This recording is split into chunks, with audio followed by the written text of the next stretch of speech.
Hello दोस्तों, नमस्कार। हिंदी वर्णमाला के मुख्य प्रश्न जो कि बार बार एग्जाम में पूछे जाते हैं। मैं प्रेम प्रकाश गौड़। पहला क्वेश्चंस आपके स्क्रीन पे ये रहा।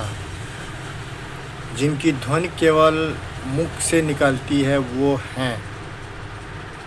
तो इसका ऑप्शन हो जाएगा सघोष स्वर, श्वेत स्वर, अनुस्वारिक स्वर, निर्नुनासिक स्वर। इसका ऑप्शन हो जाएगा डी, निर्नुनासिक स्वर। क्वेश्चन नंबर 2, अर्ध विवृत स्वर हैं। तो ऑप्शन ए ई, ऑप्शन बी ए, ऑप्शन सी अ, ऑप्शन डी ए। तो उत्तर हो जाएगा बी, ऑप्शन बी ए, अर्ध विवृत स्वर हैं। क्वेश्चन 3, सभी स्पर्श व्यंजन कौन से वर्ग में हैं? इसका ऑप्शन ए क वर्ग, बी य वर्ग, सी क ख घ, डी श श श। इसका ऑप्शन हो जाएगा क ख ग घ। ऑप्शन सी सही हो जाएगा। क्वेश्चन नंबर 4, सभी महाप्राण वर्ण वाला वर्ग है। सभी महाप्राण वर्णों वाला वर्ग है। तो option A, option B, option C, option D. इसका आंसर हो जाएगा ऑप्शन सी। प्रश्न नंबर 5, जब एक ही ध्वनि का द्वित्व हो जाए तब वह क्या कहलाता है? तो ऑप्शन ए संयुक्त ध्वनियाँ, ऑप्शन बी युग्मक ध्वनियाँ, सी संधि ध्वनियाँ, सी पारस्परिक ध्वनियाँ। तो ऑप्शन बी हो जाएगा युग्मक ध्वनियाँ। क्वेश्चन नंबर 6, वह व्यंजन है ऊष्म व्यंजन है, अंतस्थ व्यंजन है, महाप्राण है कि अल्प प्राण है? तो ऑप्शन बी हो जाएगा इसका अंतस्थ व्यंजन। क्वेश्चन नंबर 7, लिखित भाषा में मूल ध्वनियों के लिए जो चिन्ह बनाए गए हैं वो क्या कहलाते हैं? तो ऑप्शन से स्वर, बी लिपि, सी ध्वनि, डी व्यंजन। तो ऑप्शन बी हो जाएगा इसका आंसर बी लिपि। प फ ब भ म व्यंजन होते हैं। ऑप्शन से दंत, बी ओष्ठ, सी तालव्य, डी कंठ। तो ऑप्शन से इसका बी हो जाएगा आंसर ओष्ठ। क्वेश्चन नंबर 9, दो व्यंजन जब एक साथ मिलते हैं तो क्या कहलाते हैं? तो ऑप्शन से संयुक्त व्यंजन, बी अंतस्थ व्यंजन, सी महाप्राण व्यंजन, डी अनुस्वार। तो ऑप्शन ए हो जाएगा संयुक्त व्यंजन। ऑप्शन ए सही हो जाएगा। वर्ण तालिका के अनुसार ह्रस्व, दीर्घ और प्लुप्त क्या है? तो ऑप्शन से स्वर है, ऑप्शन बी व्यंजन, सी मात्रा, डी विसर्ग। इसका आंसर हो जाएगा ए, ह्रस्व, दीर्घ और प्लुप्त क्या है? प्लुप्त क्या है? स्वर व्यंजन, स्वर है। ऑप्शन ए सही हो जाएगा। स्पर्श व्यंजन कंठ, ध्वनि, अघोष, महाप्राण ध्वनि है। कौन सा है इसमें से? ऑप्शन ए क, ऑप्शन बी ग, ऑप्शन सी ख, ऑप्शन डी घ। आंसर हो जाएगा सी ख। क्वेश्चन 11, 12, दंतोष्ठ ध्वनि कौन सी है? तो ऑप्शन ए व, ऑप्शन बी फ, ऑप्शन सी च, ऑप्शन डी र। उत्तर हो जाएगा ऑप्शन ए व। 12, 13, हिंदी वर्णमाला में ऊष्म व्यंजन कौन से हैं?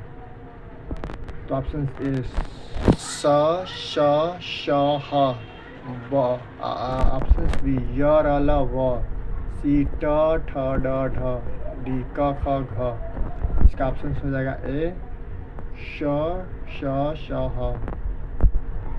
क्वेश्चन 13, जिन वर्णों का उच्चारण करते समय केवल श्वास का प्रयोग किया जाता है उन्हें क्या कहते हैं? ऑप्शन ए अघोष, बी सघोष, सी अल्प प्राण, डी महाप्राण। ऑप्शन ए हो जाएगा सही, अघोष वर्ण कहते हैं। क्वेश्चन 14, य, र, ल, व व्यंजनों को क्या कहते हैं?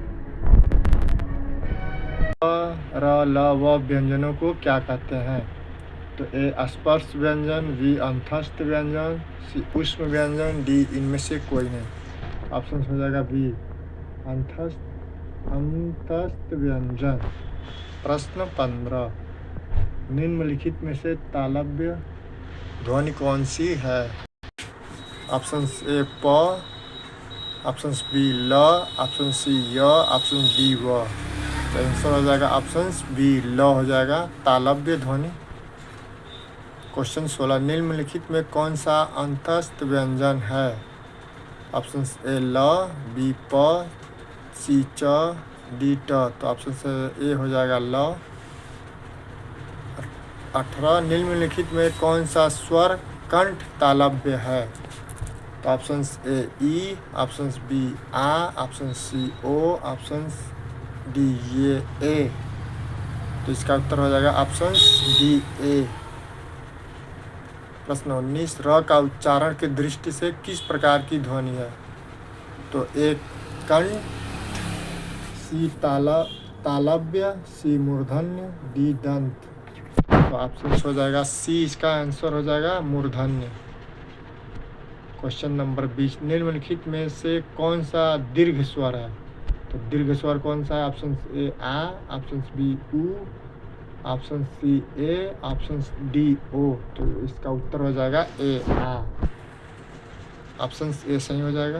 क्वेश्चन 21, अनुस्वार किसका कार्य करता है? ए विसर्ग का, ऑप्शन बी चंद्रबिंदु का, सी पंचम वर्ण का, डी स्वर का। आंसर हो जाएगा सी, पंचम वर्ण का कार्य अनुस्वार करता है। क्वेश्चन 22, निम्नलिखित में से कौन सा संयुक्त स्वर नहीं है? तो ऑप्शन ए बी ए, सी ऊ, डी ओ। तो उत्तर हो जाएगा ऑप्शन सी, ऊ जो है संयुक्त स्वर नहीं है। क्वेश्चन नंबर 23, निम्नलिखित में से कौन सा वर्ण दंत्य नहीं है? तो कौन सा वर्ण? ऑप्शन ए हो जाएगा त, ऑप्शन बी द, ऑप्शन सी ल और ऑप्शन डी य। तो उत्तर हो जाएगा ऑप्शन डी य वर्ण दंत्य वर्ण नहीं है। प्रश्न नंबर 24, हिंदी स्वरों का वर्गीकरण जीभ के भाग के आधार पर किया जाता है। इनमें से कौन सा स्वर इनमें नहीं आता है? ऑप्शन ए अग्र स्वर, बी मध्य स्वर, ऑप्शन सी पश्य स्वर, बी विविध स्वर। तो उत्तर हो जाएगा डी विविध स्वर जो है आंसर हो जाएगा डी। प्रश्न 25, निम्नलिखित में कंठ ध्वनियाँ कौन सी है? तो ऑप्शन ए क ग, बी च ज, सी व ज, डी ट और अड़। ऑप्शन उत्तर हो जाएगा इसका ए क और ग हो जाएगा आंसर। क्वेश्चन नंबर 26, निम्नलिखित में से उच्चारण स्थान के आधार पर मूर्धन्य व्यंजन बताइए। तो ऑप्शन ए ग और घ, बी च झ, सी ड ढ, डी प और फ। तो उत्तर हो जाएगा ऑप्शन सी ड ढ। प्रश्न 27, निम्नलिखित में से अल्प प्राण वर्ण कौन से हैं? तो ऑप्शन ए अ और आ, बी क और ग, सी स, ऑप्शन डी फ और भ। तो उत्तर हो जाएगा बी, ऑप्शन बी क और ग अल्प प्राण वर्ण हैं। प्रश्न 28, निम्नलिखित शब्दों में से नवीन विकसित ध्वनियाँ कौन सी हैं? ऑप्शन ए क ग, ऑप्शन बी उ, सी ए, औ, डी श। तो उत्तर हो जाएगा ऑप्शन ए क और ग जो है नवीन विकसित ध्वनियाँ हैं। प्रश्न 29, निम्नलिखित में से कौन सा घोष वर्ण है? तो ऑप्शन ए ख, बी च, ऑप्शन सी म, ऑप्शन डी छ। तो उत्तर हो जाएगा ऑप्शन सी म जो है घोष वर्ण है। प्रश्न 30, निम्नलिखित में से एक वर्ण व्यंजन नहीं है। कौन सा वर्ण व्यंजन नहीं है? तो ऑप्शन ए उ, बी ख, सी र, डी य। तो उत्तर हो जाएगा ऑप्शन ए उ जो है वर्ण व्यंजन नहीं है। प्रश्न 21, निम्नलिखित में से कौन सी ध्वनि ओष्ठ नहीं है? तो ऑप्शन ए प, ऑप्शन बी व, ऑप्शन सी म, ऑप्शन डी न। तो उत्तर हो जाएगा ऑप्शन डी न जो है ओष्ठ ध्वनि नहीं है। प्रश्न 32, निम्नलिखित में से नासिक व्यंजन कौन सा है जो नाक के बल पे बोला जाता है? तो हो जाएगा ऑप्शन ए प, ऑप्शन बी र, ऑप्शन सी ग, ऑप्शन डी ज। तो इसका आंसर हो जाएगा ऑप्शन बी र है जो अंग जो है नाक के द्वारा बोला जाता है, इसी को नासिक के व्यंजन कहते हैं। प्रश्न 33, ए और ऐ वर्ण क्या कहलाते हैं? नासिक्य, बी मूर्धन्य, सी ओष्ठ, डी कंठ तालव्य। तो ऑप्शन डी इसका राइट आंसर हो जाएगा, कंठ तालव्य कहलाते हैं ए और ए। प्रश्न 33, निम्नलिखित में से किसे हिंदी की मानक वर्णमाला में स्थान नहीं दिया गया? तो ऑप्शन ए ल, ऑप्शन बी री, ऑप्शन सी छत्री छ, ऑप्शन डी र। तो ऑप्शन सी जो है हिंदी की मानक वर्णमाला में स्थान नहीं दिया गया, ऑप्शन सी को जो है छ। प्रश्न 34, निम्नलिखित शब्दों में किस शब्द के द्वित्व व्यंजन है? तो इसका ऑप्शन हो जाएगा सी दिल्ली, श और श ह कौन से व्यंजन कहलाते हैं? तो इसका ऑप्शन हो जाएगा ऊष्म व्यंजन कहलाते हैं। प्रश्न 36, छ ध्वनियाँ किस स्वर के अंतर्गत आती हैं? तो ऑप्शन इसका हो जाएगा सी संयुक्त व्यंजन के अंतर्गत आती हैं। ज्ञ वर्ण किन वर्णों के संयोग से बना है? तो ऑप्शन ए ज प्लस य, बी ज प्लस न, वी ज प्लस भ, वी ज प्लस य। तो उत्तर हो जाएगा ऑप्शन ए इसका राइट आंसर हो जाएगा, ज प्लस य से बना है ज्ञ। प्रश्न 38, निम्नलिखित में से अघोष वर्ण कौन सा है? तो ऑप्शन ए ब, बी ज, सी ह, डी स। तो इसका राइट आंसर हो जाएगा ऑप्शन डी स। प्रश्न 39, घ का उच्चारण स्थान कौन सा है? तो ऑप्शन ए मूर्धा, डी कंठ, सी तालु, डी दंत। इसका राइट आंसर हो जाएगा ऑप्शन बी कंठ हो जाएगा। प्रश्न 40, निम्नलिखित में से संयुक्त व्यंजन कौन सा है? तो ऑप्शन से ह, वी त्र, सी र, डी झ। तो इसका राइट आंसर हो जाएगा ऑप्शन बी त्र। प्रश्न 41, निम्नलिखित में से कौन सा वर्ण उच्चारण की दृष्टि से दंत्य नहीं है, जो दांत के बल से नहीं बोला जाता है, दांत के प्रयोग से नहीं बोला जाता है, कौन सा वर्ण है? तो ऑप्शन ए त, वी न, सी व, डी ट। तो इसका राइट आंसर हो जाएगा डी ट नहीं है, जो दंत के बल से बोला जाता है। अब प्रश्न 42, कौन सा अघोष वर्ण है? तो ऑप्शन ए ख, बी घ, सी झ, बी डी भ। तो ऑप्शन ए हो जाएगा राइट इसका, ख जो है अघोष वर्ण है। प्रश्न 43,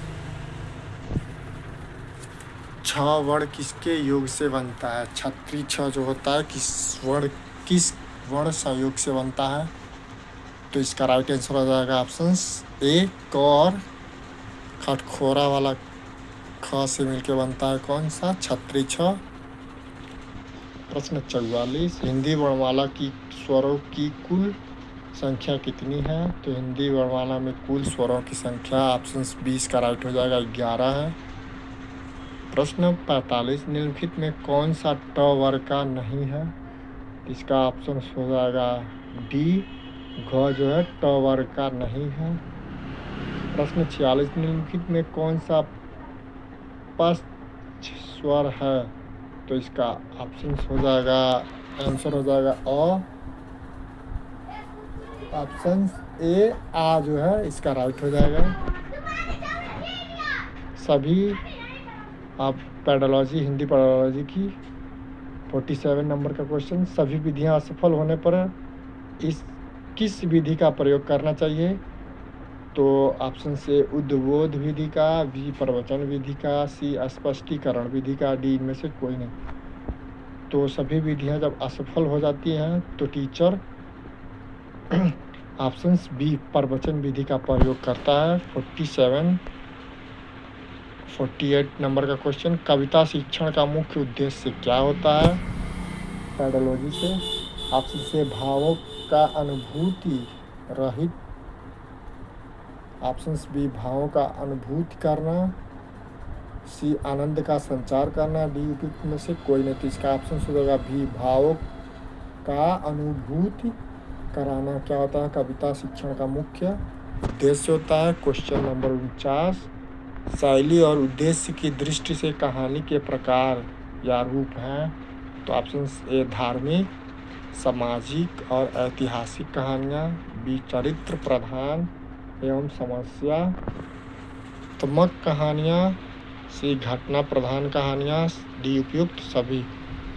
तो इसका आंसर हो जाएगा ऑप्शन डी उपयुक्त सभी। प्रश्न 50 और लास्ट क्वेश्चंस, निम्नलिखित में से कौन सी विधि रचना शिक्षण की विधि नहीं है? तो ऑप्शन से चित्र रचना विधि, बी शब्द प्रधान विधि, सी सूत्र विधि, डी खेल विधि। इसका ऑप्शन हो जाएगा सी सूत्र विधि जो है रचना शिक्षण की विधि नहीं है। तो हमारा ये हिंदी व्याकरण वर्णमाला का 50 क्वेश्चन का सीरीज आप लोगों को कैसा लगा कमेंट में ज़रूर बताएं। नमस्कार।